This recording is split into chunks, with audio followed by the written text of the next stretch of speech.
우리 서로 인사합니다. 주의 축복이 가득하길 바랍니다.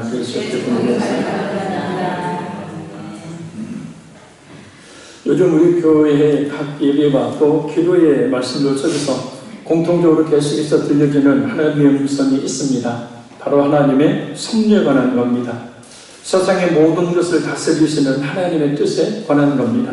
모든 만물과 사건의 배후에는 곧 우리 자신의 삶의 크고 작은 모든 일들 가운데에는 하나님의 분명하신 뜻이 있다는 겁니다. 우연히 일어나는 일은, 아무 의미 없이 일어나는 일은 결코 단 하나도 없다라는 겁니다. 설사 그것이 인간이 저지른 악이라 할지라도 하나님은 그것을 하나님의 섭리 가운데 선으로 바꿔가심을, 하나님의 뜻을 이루어가시는 일에 사용하고 계심을 볼 수가 있습니다.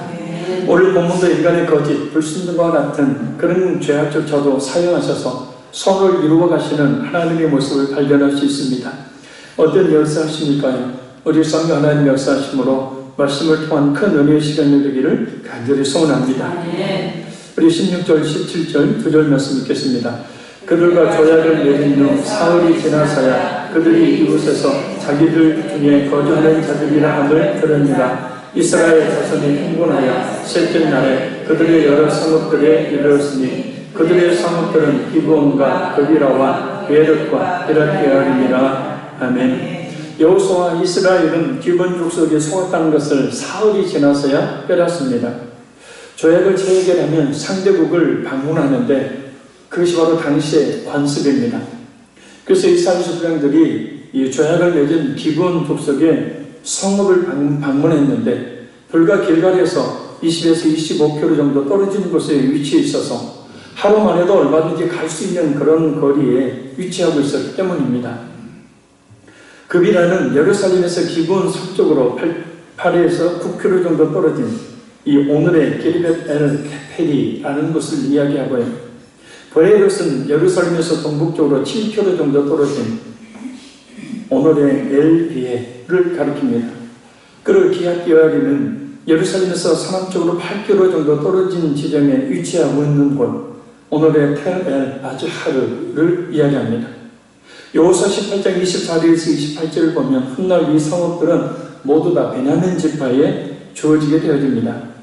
당시 이스라엘이 주둔하고 있던 곳에서 불과 하루길, 얼마 떨어지지 않는 곳에 기브온 족속의 성읍들이 있었던 것을 알 수 있습니다. 완벽하게 기브온 족속에게 속은 이스라엘입니다. 이렇게 속였으니 조약을 지킬 필요가 없습니다. 왜냐하면 당시에는 그 조약이 거짓 조약이었을 때 외교의 관리에 따라서 배상 조치를 취하거나 아니면 보복까지도 단행을 했었기 때문입니다. 그런데 이스라엘은 그것을 알고도 그런 조치를 취할 수가 없었습니다. 왜 거짓 조약을 알면서도 그 조약을 파기하거나 또 보복할 수 없었을까? 우리 18절에서 20절 말씀 읽겠습니다.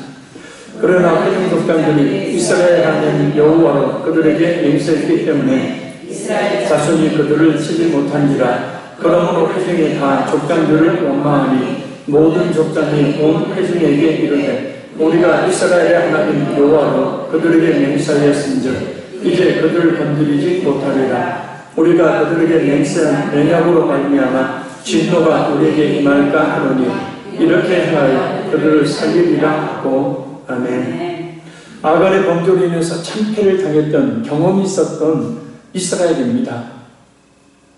근데 족장들이 가나안 족속과 언약을 맺지도 말고 그들을 불쌍히 여기도 말라는 하나님의 명령을 또 어긴 겁니다.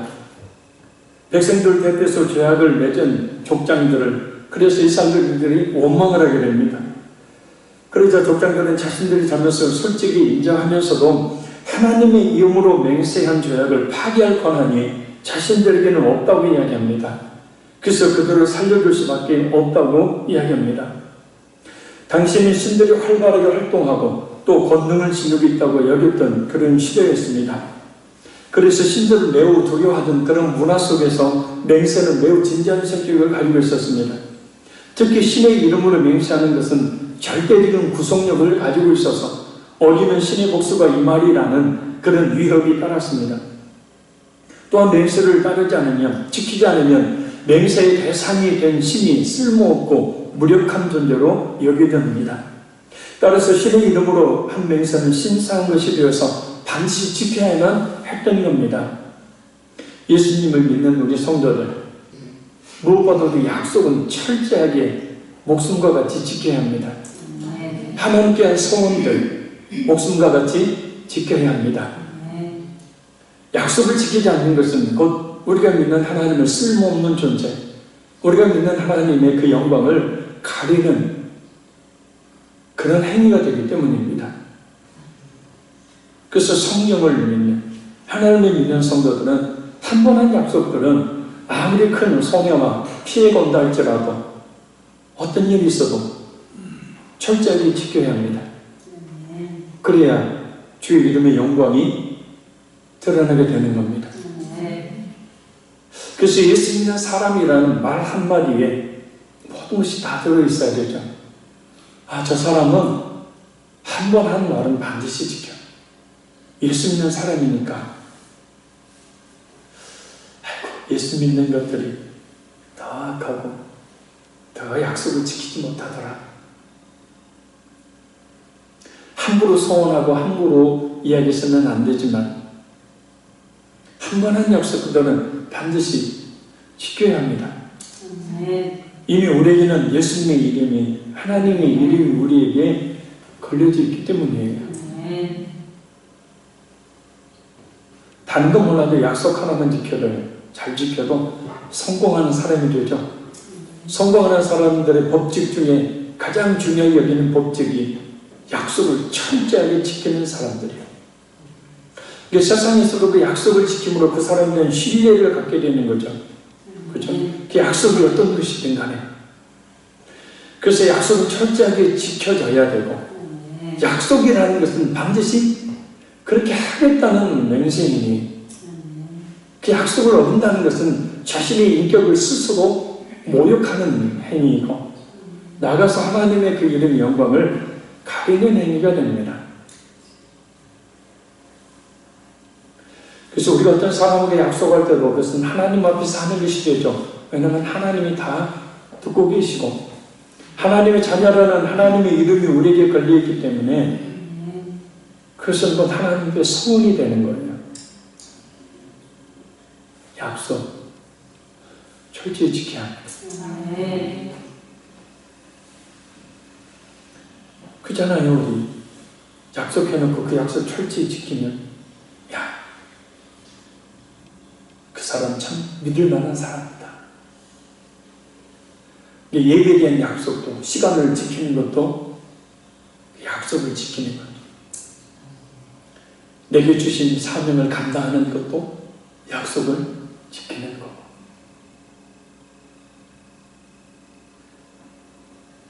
오늘 본문 이후의 역사지만 사무엘하 21장을 보면 맹세를 어긴 무시무시한 결과가 나타납니다.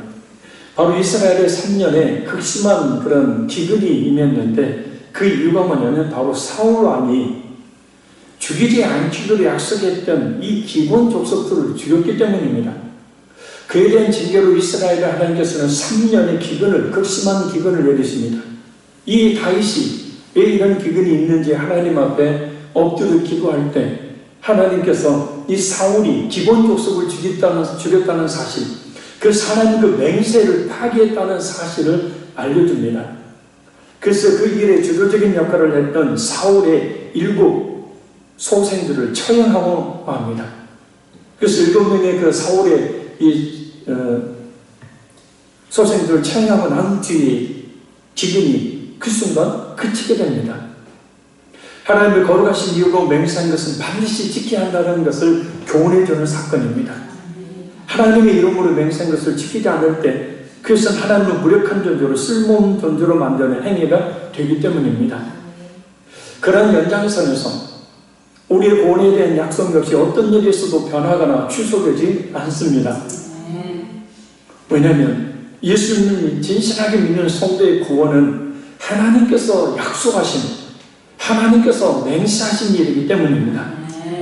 하나님이신 예수님께서 자신의 이름으로 죄인들과 구원의 언약을 맺으셨죠. 그리고 그 언약을 이행하셨는 바로 십자가의 피, 곧 언약의 피를 흘려주신 겁니다. 마태복음 26장 28절 말씀입니다. 이것은 죄의 사함을 얻게 하려고 많은 사람을 위하여 흘리는 바, 곧 나의 피, 언약의 피니라. 하나님이 이렇게 하나님께서 별 볼 일 없는, 그냥 놔둬도 그 누구도 하나님을 향하여 말 한마디 할 수 없는 죄인들을 위해 구원하시겠다는 그 언약을 자신의 생명을 내어놓으심으로 지키죠. 할렐루야. 그래서 하나님께서 하신 구원에 대한 언약, 맹세는 반드시 시행되는 겁니다. 그것은 하나님의 아들이신 예수님이 자신의 생명을 십자가에 내어놓으심으로 증명되었죠.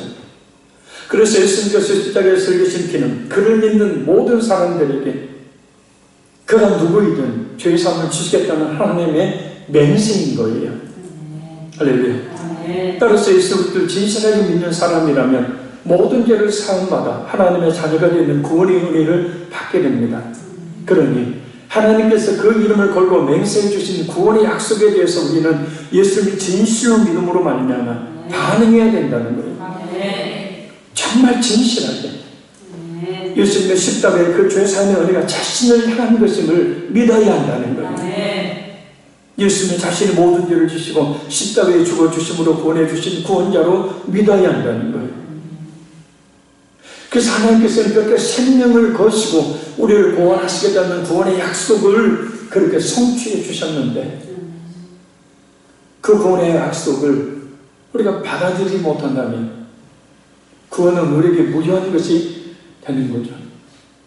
또한 우리가 비록 이 세상에 살면서 죄의 본성에 따라서 때로 범죄하고 때로 불순종하는 삶을 산다 할지라도 우리의 구원이 취소되거나 우리의 구원의 효력이 전개되지 않는 것은 바로 하나님께서 구원을 이루어주셨기 때문에 구원은 우리에게 있는 것이 아니라 하나님께 있는 것이고 구원은 우리가 성취해 준 것이 아니라 바로 하나님께서 성취해 주신 것이기 때문이라는 거예요. 그래서 무엇보다 우리에게 중요한 것은 우리 그 예수 그리스도를 진실하게 우리 자신의 하나님으로 나를 나의 모든 극악한 죄악 가운데서 구원해 주신 구원자로 믿는 것입니다.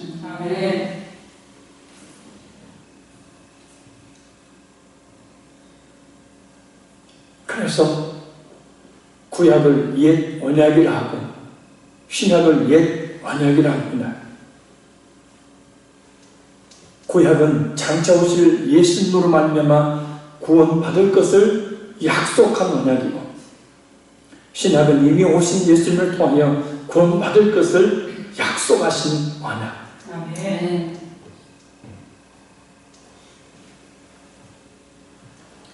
그래서 그 구원의 약속을 그 맹세를 진심으로 받아들인 성도는 진실하게 예수님을 믿을 뿐만 아니라 무엇보다 그 맹세, 약속의 의미가 무엇인지를 알고 이 세상에 살면서도 그 약속을 철저히 지키는 그런 삶을 살게 됩니다. 그럴 때 성공적인 인생을 살게 되죠. 약속 안 지키는 사람이 성공한 적은 없습니다. 성공할 수도 없고요. 자, 우리 22절에서 23절 읽겠습니다. 여호수아가 그들을 불러다가 말하여 이르되 너희가 우리 가운데 거주하면서 어찌하여 심히 먼 곳에서 갔다고 하여 우리를 속였느냐. 그러므로 너희가 저주를 받나니 너희가 대를 이어 종이 되어 다 내 하나님의 집을 위하여 나무를 패며 물을 빚는 자가 되리라 하니. 아멘. 여호수아는 기본 족속을 불러서 이렇게 가까이 살면서 먼 곳에서 왔다고 거짓말을 하여서 조약을 맺었다면서 저주를 선언합니다. 그런데 그 저주는 대도로 하나님의 집을 위해서 나무를 패며 물을 깃는 종이 될 것이라는 겁니다. 근데 인상 깊은 단어가 있어요. 바로 여호수아가 말하는 저주라는 말의 뜻입니다. 이 말은 일반적으로 우리가 저주를 말하는 단어인 하렘이 아니라 바로 아라르라는 말을 사용해요. 이 말은 봉헌됨이라는 뜻입니다. 그래서 기원 족속들은 하나님께 온전히 바쳐진 존재는 아니었지만 성막을 위해서 하나님을 위해서 일하는 자들로 구별되게 바쳐졌다라는 뜻이에요. 이스라엘을 속인 것에 대한 척벌로 이스라엘의 종노릇을 하게 되었지만 그러나 그것은 하나님의 긍휼과 은혜였다라는 겁니다. 어찌되었든 죽음을 당하지 않고 살게 된 것이 그들에게는 은혜죠. 반드시 죽임을 당했어야 되는데, 반드시 멸절을 당했어야 되는데 죽임을 당하지 않고 살게 된 것인데, 어찌되었든 그럼에도 불구하고 하나님의 집을 위해서 일을 하게 된 것이 은혜입니다. 새벽에 이사야 말씀을 펴면서 이사야가 소명받는 부분을, 이사야가 하나님 앞에 있었을 때 자신의 존재를 자각하게 되는 말씀을 들었죠. 진짜 하나님을 똑바로 보게 되면, 진짜 하나님을 인격적으로 만나게 되면 가장 먼저 일어나는 현상이 자신이 어떤 존재인지를 깨닫게 되는 거죠. 특별히 죄인인 것을. 그래서 우리는 죄인에게 본래만도 못한 존재, 최백년을 살지 못하는 허망한 인생을 살기에 특별보다 못한 존재입니다. 그런 우리입니다. 하나님께서 구원의 은혜를 베풀어 주시지 않았다면 세상에서 오직 세상의 것만을 바라보며 살다가 영원한 멸망으로 던져졌을 우리입니다. 하나님께서 우리 모든 죄를 예수님의 십자가에 피로 씻어 하나님의 거룩한 자녀 삼아주시지 않았다면 오늘도 세상 속에서 마귀의 자녀로 마귀에게 끌려다니며 온갖 죄를 지며 살다 마귀와 함께 영원한 죽으로 던져졌을 우리입니다. 오늘 지금의 나이 나되는 것이 하나님의 은혜라는 뜻입니다. 그러니 지금 우리에게 주신 은혜에 따라, 우리 자신에게 주신 은사와 달란트에 따라 주의 몸된 교회를 위해 충성을 다함으로 하나님의 나를 이루어가는 일들을 위해서 기꺼이 즐거움으로 감사함으로 헌신해야 합니다. 나무를 베며 물을 깃는 일이 가장 허드렛 일, 힘든 일이었듯이 우리 자신이 교회 내 사는 일이, 그리고 세상에 사는 일이 그와 같이 힘든 일이라 할지라도 그 일들이 주 안에 있을 때 그 일들은 아주 귀한 일이 됩니다. 하나님을 위한 일이 됩니다. 어떤 성도가 이런 고백을 했는데 참 우리의 마음에 강한 찔림과 울림을 줍니다. 이제 제가 젊은 나이들을 화송세월하고 아무것도 할 힘이 없는 늙은 몸으로 주님 앞에 이렇게 나왔지만 하나님께서 감사하게도 교회당 한곁에 저의 자리를 주셨으니 주님 부르실 때까지 그 자리를 지켜 예비하며 기도하는 사명만큼은 감당하고 싶습니다.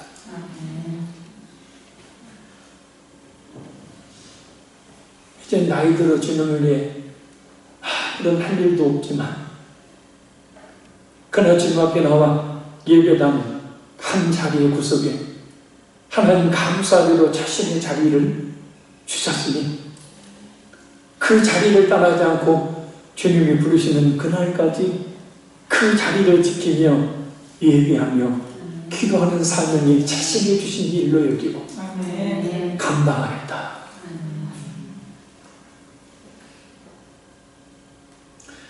진짜 그래요. 늘 우리는 우리 자리를 고집하죠. 그 앞에 있는 목회자는 한눈에 누가 나왔는지 누가 안 나왔는지 압니다. 왜 안 나왔을까? 걱정되죠. 그러다 보면 찬송도 틀리고 설교도 오락가락하는 경우들이 종종 있습니다. 근데 늘 그 자리에 변함없는 모습으로 예배하며 기도하는 성도의 모습을 볼 때 그렇게 은혜가 되고 감사한 거죠. 근데 하나님 앞에 큰 일은 할 수 없지만, 내 몸을 움직여서 그 일은 할 수 없지만 예배 때 기도의 자리를 떠나지 아니하고 그 자리를 지켜 예배하며 기도하는 것이 제 사명이고 그 사명을 감당하고 싶습니다. 이 고백을 읽고 저도 순간 눈물이 째하게 갱년기인가 아무튼 감동만 받고 뭐만 하면 눈물이 나와요. 좋은 의미로는 이 영적 감성이 뛰어나다 이야기할 수 있고 나쁜 의미로는 갱년기인가. 근데 이 성도의 말을 가슴 깊이 한번 새겨보세요. 이제 제가 젊은 날들을 허송세월하고 아무것도 할 힘이 없는 늙은 몸으로 주 앞에 나왔지만 하나님께 감사하게 교회당 한곁에 저의 자리를 주셨으니 주님 부르실 때까지 그 자리를 지켜 예비하며 기도하는 사명만큼은 감당하고 싶습니다.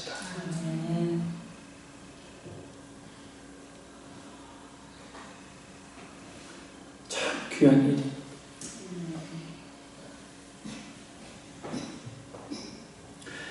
이 24절에서 25절 말씀 우리 같이 읽습니다. 그들이 여호수아에게 대답하여 이르되 당신의 하나님 여호와께서 그의 종 모세에게 명령하사 이 땅을 다 당신들에게 주고 이 땅의 모든 주민을 당신들 앞에서 멸하라 하신 것이 당신의 종들에게 분명히 들리므로 당신들로 말미암아 우리의 목숨을 잃을까 심히 두려워하여 이같이 하였나이다. 보소서 이제 우리가 당신의 손에 있으니 당신의 의향에 좋고 옳은 대로 우리에게 행하소서 하니라. 아멘. 기본 사람들은 여호수아의 저주에 대해 설명합니다. 하나님께서 가나안 땅을 이스라엘 백성들에게 주셨고 모든 가나안 족속들을 멸하라고 하셨다는 말씀을 듣고 목숨을 잃을까 심히 두려워 그 같은 거짓으로 저약을 내렸다고 말입니다. 그리고 여호수아에게 모든 것을 맡기니 옳다고 여기는 대로 자신들을 처분해달라고 말합니다. 그러나 이 말은 결국 자신들을 죽일 수 없다는 확신에 찬 말이기도 합니다. 사실 여호수아의 이런 저주는 결코 기브온에게는 저주가 아니었죠. 오히려 축복이 되었습니다. 훗날 여호수아 10장 6절에 14절을 보면 아모리 왕들이 기브온을 쳐들어왔을 때 이스라엘이 기브온을 구원해 줍니다. 이거 이스라엘 암으로 들어온 족속이기 때문이죠. 역대 1장 3절을 보면 하나님의 성막이 기브온 산당에 세워집니다. 느헤미야 3장 7절을 보면 느헤미야가 예루살렘 성벽을 재건할 때 기브온 사람들이 가장 많이 돕게 됩니다. 누구든지 하나님의 은혜를 갈망하면 하나님께서 차별하지 않으시고 그 은혜를 베풀어 주십니다. 그가 누구이든지 말입니다. 문제는 기본 사람들처럼 자신들의 목숨을 내건 갈망, 곧 간절함이 필요합니다. 간절함이 없는 은혜에 대한 갈구는 차가운 공기가 하늘에 올라가지 못하고 얼어붙어 땅에 떨어짐과 같이 하나님께 상달리지 못합니다. 믿음은 간절함을 가지게 만들고 간절함은 믿음이 있음을 말합니다. 그러니 늘 것이 무엇이든 간절함을 가지고 하나님께 구해야 합니다. 하나님께서 분명히 응답해 주실 줄로 믿습니다. 특별히 기본 족속들이 그랬던 것처럼 구원의 은혜에 대한 갈급함을 가져야 합니다. 정말 구원을 받으셨습니까? 오늘 밤이라도 하나님께서 우리를 부르시면 천국에 갈 확신이 있습니까? 있다면 더욱더 흔들리지 않는 구원의 확신을 위해서 늘 기도해야 됩니다.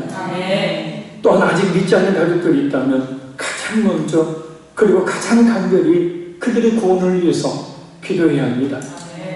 그것보다 중요한 일은 없습니다.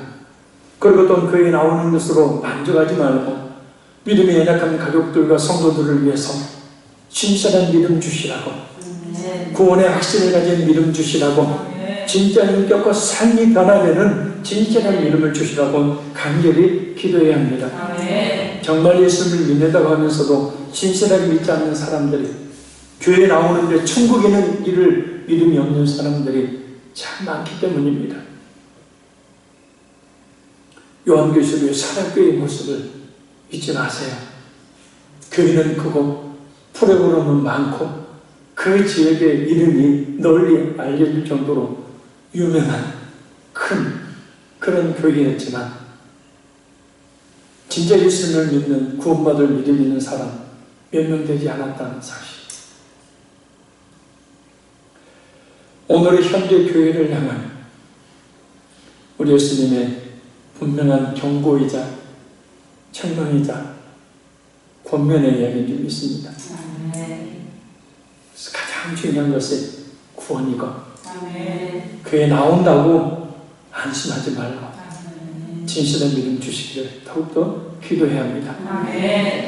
우리 21절과 그리고 26절, 27절 말씀 읽겠습니다. 무리에게 이르되 그들을 살리라 하니 족장들이 그들에게 이른 대로 그들이 온 회중을 위하여 나무를 패며 물을 빚는 자가 되었더라. 여호수아가 곧 그대로 그들에게 행하여 그들을 이스라엘 자손의 손에서 건져서 죽이지 못하게 하니라. 그날에 여호수아가 그들을 여호와께서 택하신 곳에서 회중을 위하여 여호와의 제단을 위하여 나무를 패며 물을 빚는 자들로 삼았더니 오늘까지 이르니라. 아멘.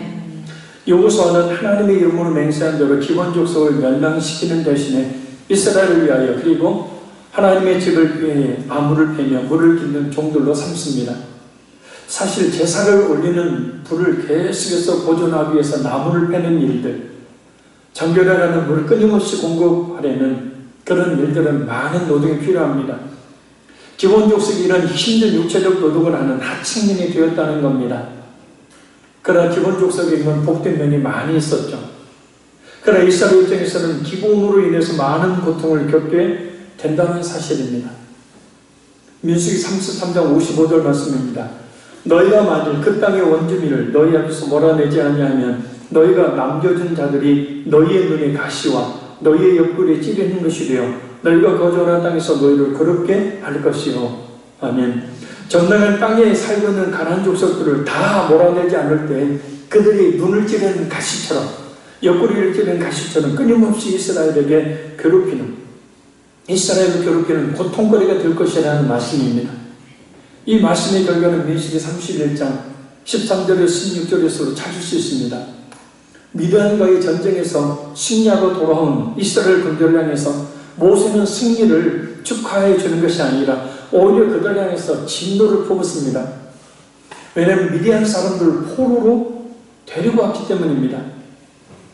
모세는 그 자리에서 단호하게 포로로 끌고 온 아이들 중에 남자 아이들은 다 죽이라고 명령합니다. 그리고 여자는 남자와 동침하지 않아서 남자를 알지 못하는 여자들은 살려주고 남자와 동침해서 사내를 아는 여자들은 다 죽이라고 명령합니다. 왜냐하면 당시의 음행은 우상숭배의 스스로 사용됐기 때문에 남자와 관계를 맺었다는 것은 그 여자 또한 우상숭배의 종로를 쓰였을 가능성이 매우 컸기 때문입니다. 아예 우상숭배의 원인이 될 만한 작은 싹이라도 모두 다 잘라버리라는 명령이에요. 살려두면 그들이 섬겼던 우상을 이스라엘 안에서 분명히 다시 섬길 것이기 때문입니다. 그리고 그들과 음행과 우상숭배가 결국 이스라엘 죄악으로 문들게 만드는 원인이 될 것이기 때문입니다. 또 남자아이들까지 모두 죽이라고 명령합니다. 왜냐하면 남자아이들은 결국 커서 미디안을 일으켜 결국 이스라엘을 대적하게 될 것이기 때문입니다. 여자와 남자아이들까지 다 죽이라는 명령은 사랑의 하나님이라는 성품에 분명히 맞지 않는 것처럼 보입니다. 그러나 그것은 얕은 인간의 생각일 뿐입니다. 왜냐? 그들을 살려두면 그들의 죄악의 씨가 될 것이기 때문입니다. 이스라엘을 괴롭히는 세력이 될 뿐만 아니라 이스라엘로 하여금 하나님의 승리도록 만드는 것이 아닌 온갖 죄악을 저지르게 만드는 원인이 될 것이기 때문이에요. 그래서 7절에 사사기 6장에서 8장을 보면 미디안 족속들은 이스라엘 백성들을 끊임없이 괴롭힙니다. 모세를 명령한 대로 우상을 숭배하던 남자를 알았던 여자들과 미디안의 어린 남자들을 완전히 죽이지 않았기 때문입니다. 결국 그들이 세력을 키워 미디안 족속을 이루었고 또 반복해서 그들 때문에 온갖 죄악 가운데 이스라엘이 빠지고 결국 그들 때문에 큰 고통을 겪게 된 것입니다. 그들 또한 큰 고통을 겪었고 그들 괴롭히는 세력으로 자랐던 미디안 족속 또한 하나님의 엄중한 징벌을 받았죠. 다른 족속들을 살려두면 이렇게 끊임없는 고통으로 이스라엘을 괴롭혔듯이 오늘 본문의 기본 족속 역시 이스라엘의 가시 노릇을 하게 됩니다. 사사기 2장 3절 말씀입니다. 그러므로 내가 또 말하기를 내가 그들을 너희 앞에서 쫓아내지 아니하리니 그들이 너희 옆구리에 가시가 될 것이며 그들의 신들이 너희에게 올무가 되리라 하였노라. 결국 사사기 3장 1절에 3절을 보면 히위 족속으로 표현된 기본 족속은 두고 이스라엘의 가시와 같은 존재가 되어서 이스라엘 고통이 발달입니다. 그래서 인간적인 생각을 버리고 죄의 싹은 아예 죄에 잘라버려야 합니다. 아니 그 뿌리를 완전히 뽑아버려야죠. 에베소서 5장 3절 말씀입니다. 음행과 온갖 더러운 것과 탐욕은 너희 중에서 그 이름조차도 부르지 말라. 이는 성도의 막다른 말이다. 데살로니가전서 5장 22절 말씀입니다. 악은 어떤 모양이라도 버리라. 그렇지 않으면 그 죄의 씨가 자라 결국 범죄하게 만들어 버리기 때문입니다. 그것으로 그치는 것이 아니라 반드시 사망에 이르게 만들어 버립니다. 그러니 죄의 싹은 아예 처음부터 잘라버려야 합니다. 어떻게 잘라버릴 수 있을까요? 그리고 지난 난예배 통해 살펴봤는데 실제적인 방법을 더 구체적으로 살펴봅니다. 시편 1편 1절에 3절 말씀입니다. 우리 같이 한번 찾아봐요. 시편 1편 1절에서 3절 펴놓으시기 바랍니다.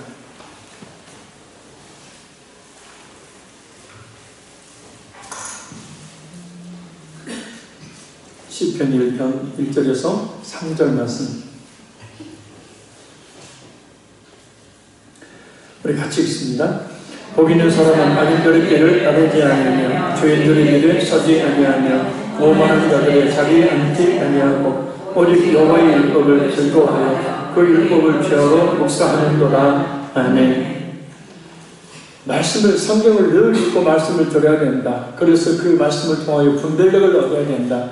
늘 영적으로 그런 것을 분별할 수 있고 이길 만한 그 시험을 이길 만한 힘을 얻어야 된다.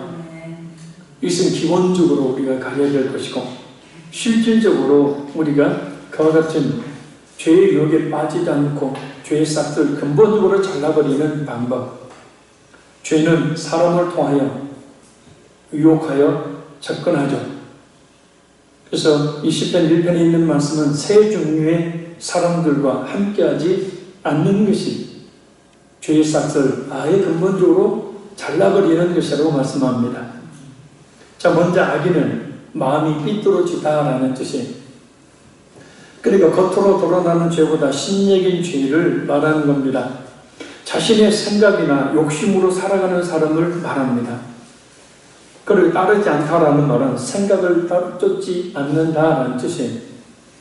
그래서 이 말씀은 근본적으로 자신이 약하다는 것을 알지 못한 채 자신들의 생각이나 의지, 욕심으로 살아가는 사람들의 그 같은 생각을 쫓지 마라. 할렐루야. 한마디로 이야기하면 불신자들의 생각을 쫓지 마라라는 거예요. 자, 그리고 죄인은 관역을 빗맞추다. 목표물을 맞추지 못하는 자, 길을 잘못 걸어서 엇길로 빠진 자라는 뜻이에요. 행동적인 죄인을 말합니다. 하나님의 말씀대로 살지 못하는 사람을 말합니다. 그리고 서지 아니하며 라는 말씀은 그 자리에 동참하지 않는 것을 말해요. 신앙생활을 한다고 해도 하나님의 말씀대로 살지 않는 사람들을 잘 분별해서 그들과 함께하지 마라. 다시 말씀드립니다. 아예 만나지 말라는 얘기가 아닙니다. 깊은 교제를 하지 말라라는 거예요. 죄는 강한 전염성과 확산성을 가지고 있습니다. 죄는 순간 강하게 전염됩니다. 그래서 순간 물든다고요. 오늘 집에 돌아가서 가짜뉴스 인터넷에 핸드폰에 쳐보십시오.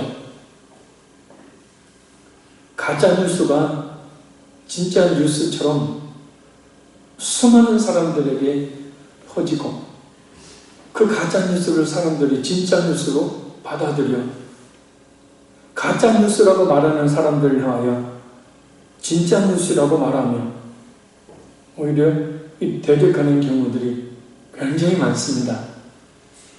왜죠?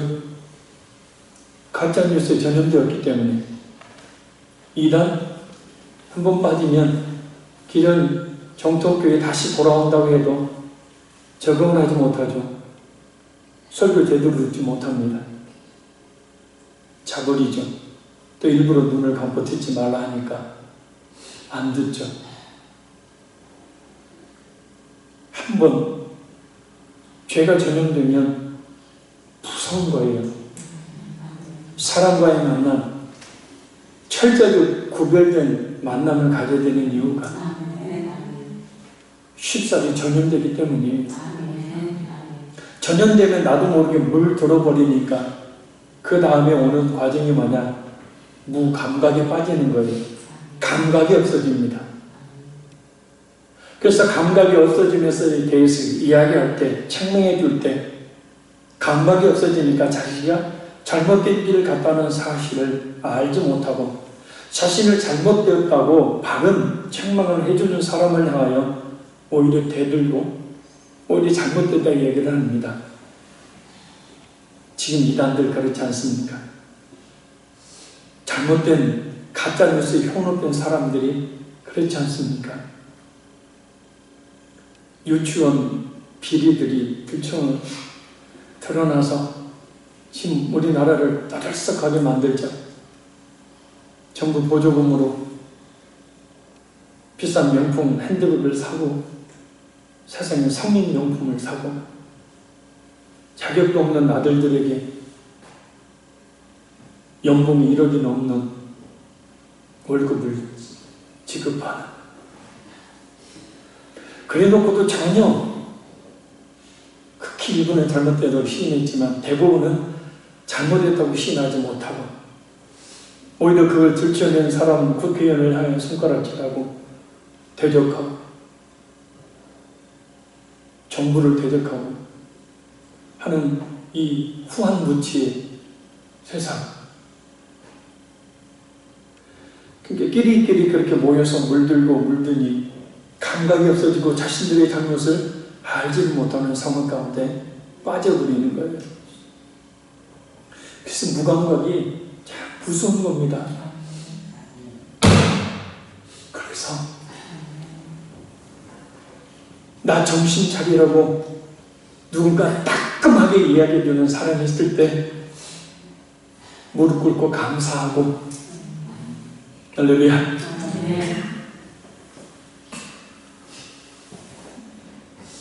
바로 그 사람들을 가서 소고기 갈비라도 사줘요.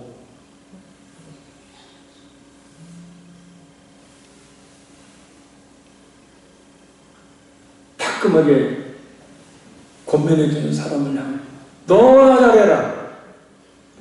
가짜는 것이 저는 얼마나 잘한다. 감각이 없으니까요. 자신의 잘못은 전혀 생각하지 못하니까요. 세 번째, 오만한 자는 말을 함부로 하다는 뜻입니다. 하나님과 교회와 성도들 향해서 비방과 중상모략을 일삼는 사람을 말합니다. 그런 사람들의 특징은 모여서 이야기를 하죠. 사람들 모이라 하죠. 그래서 그런 사람들과 같이 앉지 아니하고 눌러 앉지 말라라는 뜻입니다. 이런 사람들과 함께 비방과 중상모략을 하지 말라라는 뜻이에요.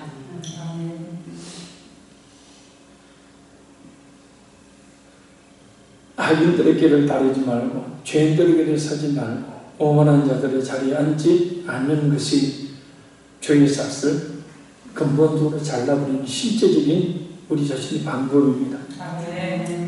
거기에 따르고 같이 서고 같이 앉게 되면 이미 그 죄는 자신에게 전염되고 결국 무감각에 빠지게 됩니다. 죄의 싹은 점점 자라게 되고 큰 사망의 결과를 자신에게 가져다 줍니다. 그래서 무엇보다 중요한 것은 성경을 늘 읽어 마음에 새겨 순종하는 거예요.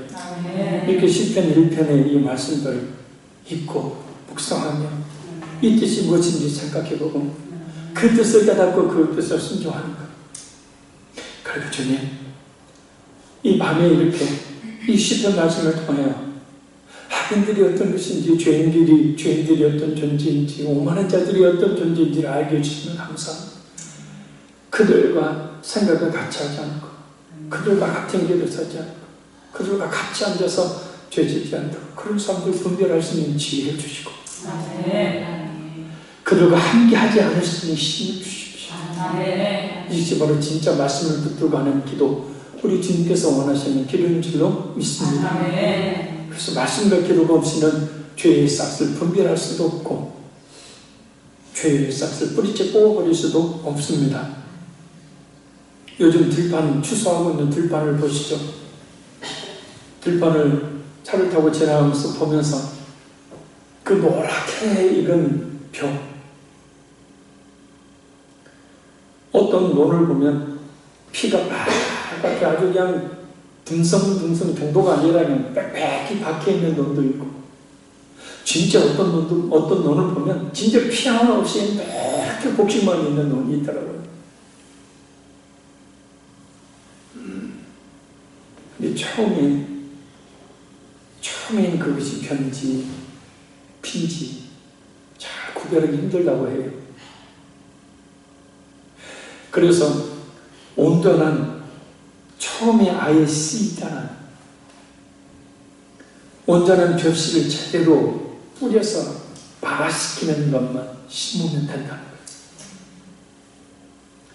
그리고 지혜가 있는 사람은 그것을 경험이 많은 사람 안답니다. 말씀과 기도를 통해서 죄의 싹을 분별하고 아예 뿌리째 뽑아버려서 거룩한 삶, 주님의 은혜와 축복이 충만한 삶을 사시길 바랍니다. 결론적으로 말씀드립니다. 예수님께서 십자가에 내신 피는 그를 믿는 모든 사람에게 그가 누구이든지 죄의 사함을 주시겠다는 하나님의 맹세입니다. 그러니 하나님께서 그 이름을 걸고 맹세해 주신 그 구원의 약속에 대해서 우리는 예수님을 진실하게 믿음으로 반응해야 합니다. 예수님을 구원의 하나님으로 자신의 모든 죄를 주시고 십자가에 죽으신 구원자로 진실하게 믿어야 합니다. 하나님 앞에서 권리만도 특별만도 못한 우리입니다. 하나님께서 구원의 은혜를 베풀어 주시지 않았다면 세상 속에서 세상 것만 바라보며 살다가 영원한 멸망으로 던져졌을 뿐입니다. 오직 지금의 나의 나라는 것은 지금 현재 모습이 어떠하든 하나님의 크신 은혜입니다. 그래 우리에게 주시는 달란트 모든 것들로 주의 모든 교회를 위해 충성을 다함으로 하나님의 나라를 이루어가는 일들을 위해 헌신해야 합니다. 누구든지 하나님의 은혜를 갈망하면 하나님께서 차별하지 않으시고 그 은혜를 베풀어 주십니다. 특별히 기본적 속별이 그랬던 것처럼 구원의 은혜에 대한 갈급함을 가져야 합니다. 그리고 우리 자신은 물론 사랑하는 가족들 그리고 이것들의 영혼을 위해서 정말 간절히 기도해야 합니다. 죄는 방치 않는 자라서 우리에게 가시와 같은 고통과 멸망을 가져다 줍니다. 따라서 이스라엘에게 기브온과 미디안 족속들이 그랬던 것처럼 우리에게 죄를 전염시키는 악인들과 죄인들과 오만한 자들과 함께하지 않아야 합니다. 성경을 읽어 마음을 새기고 무엇보다 깨어 기도함으로 죄의 싹을 분별하여 뿌릴 채 뽑아버릴 수 있어야 합니다. 이 시간 우리 간절히 말씀 붙들고 기도합니다. 하나님 더욱더 진실하게 예수 그리스도를 믿을 수 있는 믿음 주시옵소서. 주님이 주신 것들을 통하여 주의 몸된 교회를 향하여 충성을 아끼지 않게 하여 주옵소서. 늘 하나님의 은혜를 갈망하게 하옵소서. 말씀과 기도로 죄악을 분별하여 끊게 하여 주옵소서. 우리 주의 성은 총소를 간절히 부르고 이 네 가지 개전 이름으로 기도하겠습니다. 주여